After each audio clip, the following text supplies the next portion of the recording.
Hello, everyone. I'm Tom Stever, anchor reporter at Brownfield Ag News, and today we're hanging out in southeastern North Dakota. We have as guests today Eric Nelson, DEKALB Asgrow technical agronomist based in West Fargo, North Dakota, and farmer Jason Muse of Colgate, North Dakota. We'll begin with Jason. I want to start with you. Please talk to me about your farming operation. Give us an overview. Sure, Tom. My farm was started about 1900 by my great-grandfather, and he actually lived in Detroit Lakes, Minnesota, but he owned a custom threshing business. So he would travel around western Minnesota and eastern North Dakota, and once he got into this Colgate area, he kind of fell in love with the place, and he bought some land here. And then when my grandfather got out of high school in 1936, he actually started farming here. So our actual farm probably started in 1936, and my grandfather farmed through the early 70s, and he was replaced by my father and two of his brothers, and they just retired back in 2014. So I'm only a couple years into having it on my own, but I've been working here for about 20 years underneath them. And on our farm, we grow wheat, corn, soybeans, and then quite a few dry edible beans, which is pretty common in my area. Our farm consists of, anywhere from 8,000 to 9,000 acres, depending on the year. Some years we pick up a little land, some years we lose a little. It's the way it seems to go. Yeah. And we're going to talk to you. You said you're just a couple years into being on your own on the farm, and this happens to be one of those years that was very good to be farming. And we'll talk about that coming up. But first, I want to introduce Eric. Eric Nelson of DEKALB Asgrow. What are the growing conditions across North Dakota this season, and what challenges did farmers face there? Well, geez, the answer to that is varied and many. It's almost a what didn't we face when you look across the area. We planted very timely for North Dakota. We're never guaranteed an early planting up here, but very timely planting. A lot of corn went in the month of April. Beans wrapped up pretty reasonably towards the beginning to middle of May. So there's always some stragglers. We've got a lot of potholes that get filled in later, but overall planting timeliness was great. The downside was we were exceptionally dry after. So making sure our corn seeds as well as our soybean seeds went into moisture was one of the more difficult factors we had to endure right away. Along with that, dry soil, we start worrying about efficacy of our pre-emergence herbicides and how well they'll be activated. You talk to a handful of growers who dropped them out of their program, just expecting them to not work as well as needed. When you double back with those same guys, they said, geez, where I did have a pre, even though it didn't work as well as I had hoped, it still worked a whole heck of a lot better than not having a pre. So that pretty much summed up the beginning. And then through the month of June, we were dry. Going into the 4th of July, you talk to some growers and they were really starting to see their crop go backwards. Right at that 4th of July weekend, we started getting rain, and overall pretty timely rain for the rest of the season. So you talk to the guys to the far north, man, they were exceptionally wet. I don't think you'd hear them complain about droughty conditions at all. So somewhere between Fargo and Grand Forks, there should have been a perfect line of soil moisture between where they got too much water and too little water, or just the right water. And in that same area, man, what didn't we see? We saw wind, we saw hail. So agronomically, it was a ripe year for just about every issue you could want. Disease-wise, we saw a handful of grasses wilt in corn, more than we expected, given where acres had been and what we thought the inoculum levels would be. August was overall not cool, but certainly not hot, and with plenty of moisture. Expected to see a little more white mold than we actually did in the soybeans. We certainly saw some, but it wasn't in most cases, it was not devastating like we maybe would have guessed.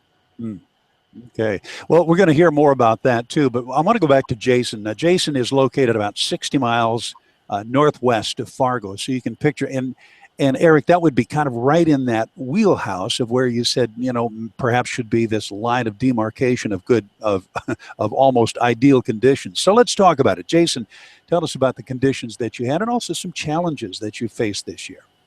But as Eric kind of said, where my farm is located, we're 60 miles northwest of Fargo and about, 75 miles, or excuse me, northwest of Fargo, 60 miles, southwest of Grand Forks, about 75 miles. So we were right in the sweet spot, and we've been feeling pretty good about that all year long.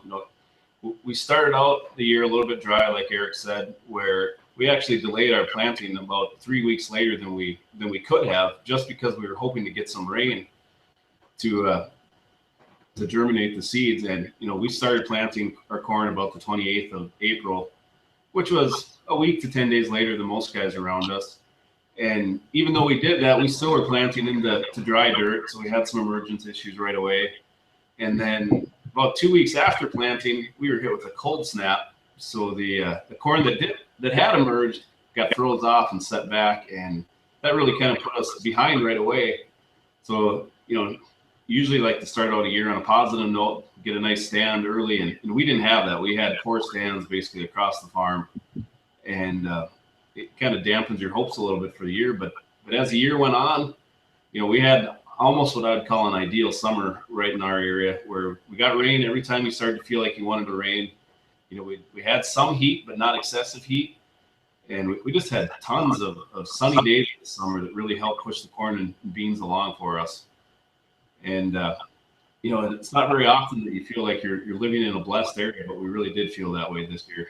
And it sounded like that. It sounded like that when you were explaining what you had for corn, for corn yield, especially when compared to what your previous best had been. So let's focus on the corn deal for a little bit here.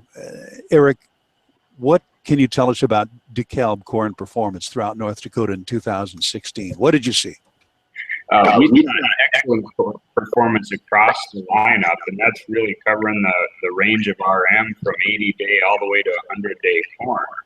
And at every point in the RM, we have something that we really feel is a strong performer. When you look at some of the things, at harvest time, we talk about how generous Mother Nature was this year. One of the things, if you'd asked me back in April, when were we going to be combining corn, I'd have said we'd be almost done with corn harvest, certainly by the middle of October.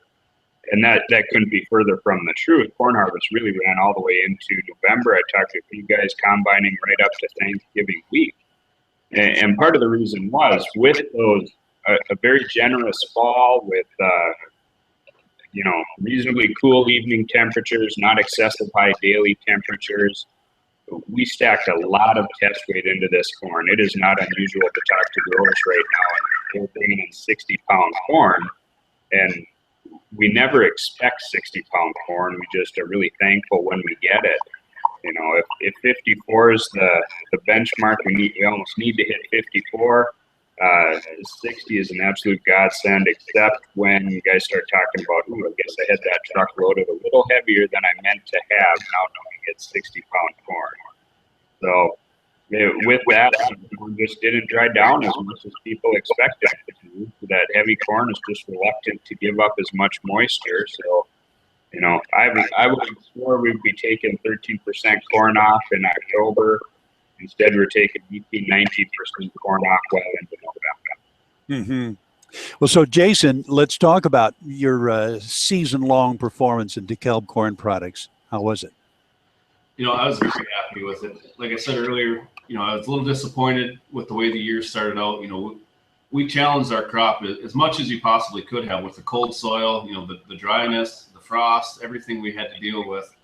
But as you got into June and the variety or the products started to really take off, when we started to get into the heat of the season, by middle of June, everything looked beautiful around here. The corn just looked phenomenal. We were, knee high by the 4th of July is kind of our benchmark, and we were knee high by about the 15th of June around here, which, it turned around the pessimism, turned us all into optimists for the rest of the season. In this area, we had just phenomenal corn. Our farm average, the highest we've ever had before, is about 175 bushels an acre. And I was sitting down yesterday doing all my yield figuring for federal crop insurance, and our farm average was 210 bushels an acre. So we were 35 bushels an acre higher than we've ever been here. And I know it's not because we did anything right. It's just we were blessed with ideal conditions this year. And it's kind of fun to have it that way, because so often you feel like you do everything right and you get less than you expect. It's nice once in a while to have it go the other way for you. But as we got into harvest, sometimes you worry about, cob drop and breakage of the plants, and everything was just beautiful as we went into harvest. The corn was standing perfect. We had really no issues with the corn other than, the dry down. We expected, like Eric said, to be harvesting dry corn all fall, and it didn't work out that way. It seemed like we sat at 18 to 20% corn for about 5 weeks, and it never really moved from there. But when you look at the test weight and the yields, I guess I'll take that every time. Sure. Did it eventually dry down? Were you taking that 18, 19 off the field until the end of harvest? We started our corn harvest on October 7th with our 89-day DEKALB, and it was 20 to 22% moisture. And we finished our harvest on, I think it was like November 11th, somewhere in there, and it had gotten down to 16. So in 5 weeks, it hadn't really dried very much. Right. Okay. Yield. Okay. The highest yield we had was we had a DEKALB product that ran 231 bushels an acre. And actually, our lowest was still on the plus side of 200. So there really wasn't a lot of variation up here. Every product, did exceptionally well for us. Yeah, it sounds that way. Very good. So let's talk soybeans for a while here. Eric, how did Asgrow soybeans perform throughout the season in North Dakota?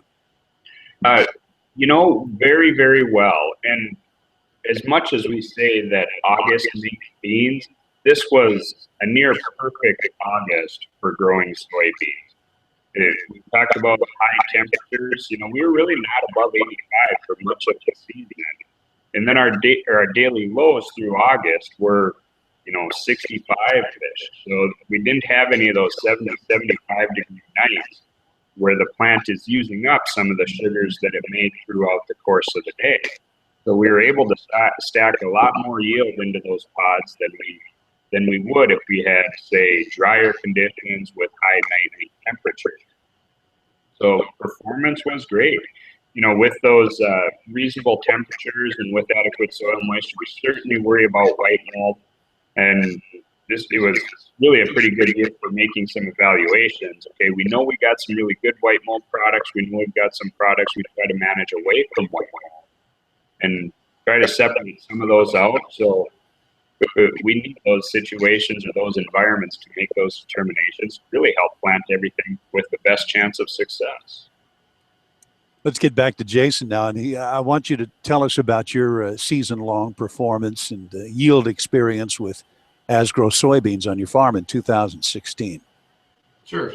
We do something that's a little bit unique for this area. We've gotten pretty heavy into strip tillage, and primarily in this area, it's a lot of conventional tillage where the goal is to get the fields as black as possible. So I always worried that with the strip tillage, we might challenge our beans a little bit more. But this year and in past years, our beans pop out of the ground. They like that warm black strip. And the Asgrow beans really took off this year. We put most of our beans in the first week of May. And by, I would say about the 5th of June, our beans are starting to canopy already, which, normally in a typical year, that is a recipe for white mold disasters. But with the weather we had this summer, we would get a nice heavy rain and then it would dry out for 10 days. And it just really worked out well. And as Eric said, the August weather we had here was phenomenal. Normally you get a heat wave that'll start aborting pods right as you're starting to set them. And we didn't have that this year. We had phenomenal weather. We grew larger beans than we normally do, which obviously adds to the yield. And, all in all, we really had a nice year with our Asgrow beans. What I'm hearing here is that this almost is like the double whammy for you, and that is that you had good weather for both soybeans and for corn. It seemed to work out for both. And often somebody will tell me that, well, we had a good soybean year, not so much on corn, or we had a great corn year, not so much on soybeans. But it sounds like you really didn't lose out on either one. No, as I said at the beginning, we had wheat, dry edible beans, soybeans, and corn this year, and we had farm record yields across the board on everything. So it's not very often you can hit a home run like that. You know, on our farm, we typically put our edible beans on our best ground, and the soybeans go on some of the poorer ground. So when we put soybeans in, we expect, you know, a 35 bushel to maybe 40 in a perfect year. And this year we were in the upper 50s to low 60s on our yield. So it's almost like having 1.5 crops this year, which was a lot of fun. I hope you're able to store some of that so you can wait for a good market. Unfortunately, we don't have the storage for a crop like we had this year, and there are literally corn piles all over the countryside up here right now. And yes, yeah. Well, it's you would have made the hat trick had it have been a great market, but you know you can't have everything. But as you know, the EPA last month approved Monsanto's XtendiMax with vapor grip technology, low volatility dicamba formulation for in-crop use with Roundup Ready to extend soybeans. North Dakota State approval was also received in that. So, Eric, how is that going to provide farmers in North Dakota with a new weed control tool? You know, we are very excited about the launch of these new technologies, both the trait in the soybeans as well as the herbicide for in-crop use. In various areas in the U.S., you'll find different weeds that are truly problematic. The big three that I'd say we're fighting in North Dakota are going to be kochia, ragweed, and water hemp now. So with those, as other herbicides have maybe fallen behind in their control a little bit, we're very excited about the use of the Roundup and XtendiMax over the top. So we've got a few hoops to jump through, and we're going to make sure that we apply these things in the best manner possible. First and foremost, lots of eyes on off-target movement. So we got to go back to remember to do a good job at the job we're doing. That when we're spraying to kill weeds, that's the goal is weed death. And the goal is not to cover simply as many acres as fast as possible, but we have to do things in as efficient a manner as possible. So we've got to be pretty careful with the technology. We got to remember that it's not a silver bullet to fix every weed control issue we have out there, but it is a great tool to have in the toolbox again. Another mode of action, systemic control. We won't be as at the mercy of weather as we are with some very contact herbicides, and we still got to have very judicious use of pre-emergence herbicides. And well, like I said, do a good job at what we're doing. When you look at simply the herbicide piece of it and the weed control we can expect, we look really good from what we'll be able to control here going forward, as long as we manage the system appropriately to preserve the technology. So then you look at the genetic side at the exact same time. Very excited about some of our first launches of Asgrow Roundup Ready to Extend soybean. And that's across the maturity. For the state of North Dakota, we've got 2 varieties that are in the 00 maturity. Right now we've got 3 varieties. I take that back, 2 brand new varieties for a total of 5 from 0 to 1.5 RM. This most recent launch with Asgrow AG03X7s and Asgrow AG14X7s, so we cover a big chunk of the volume across the state of North Dakota from a maturity standpoint. When you look at that early group 0 in a lot of the areas that both Jason and I would cover, we worry about IDC. We worry about white mold, especially with all the sunflowers and edible beans that have been in rotation. More and more, in a lot of areas, we definitely worry about soybean cyst nematode. These early launches are cyst-resistant beans. That Asgrow AG03X7 is a very good white mold bean, a very good Multi-Topter and IDC bean as well. So broad placement, super excited about some of these early launches we've got. And from what I'm hearing, of course, producers still have to keep in mind stewardship in the use of these products so that these technologies remain available to them. But also what I'm hearing is that the Roundup Ready to Extend soybean is just an out-and-out good variety. Yep, that's, first and foremost, for adoption, we need to have agronomic fits. We need products that growers want to plant because of the benefits they bring to them outside of just filling. So we feel very good about where we're at right now. Stewardship, absolutely. You know, one of the messages with the label of Roundup Ready to XtendiMax with Vapor Grip is that you got to do a good job, but it's a fluid label as well. So there's a website, and it's an alphabet of a website. It's www.extendimaxapplicationrequirements.com. So I won't expect everybody to remember that first time out, and I won't expect them to check it every single day like I'm trying, waiting for that thing to get up and running. But we'll be looking there for a lot of the updates, such as tank mix partners, nozzles, things like that. We sure don't want to break this technology, so let's preserve it as well as we can. Let's do that. Eric Nelson, thank you so much. Eric is DEKALB Asgrow technical agronomist based in West Fargo, North Dakota, and also farmer Jason Muse. Thank you so much for being with us out of Colgate, North Dakota. It's been a pleasure on this Google Hangout. I'm Tom Stever on Brownfield Ag News for America.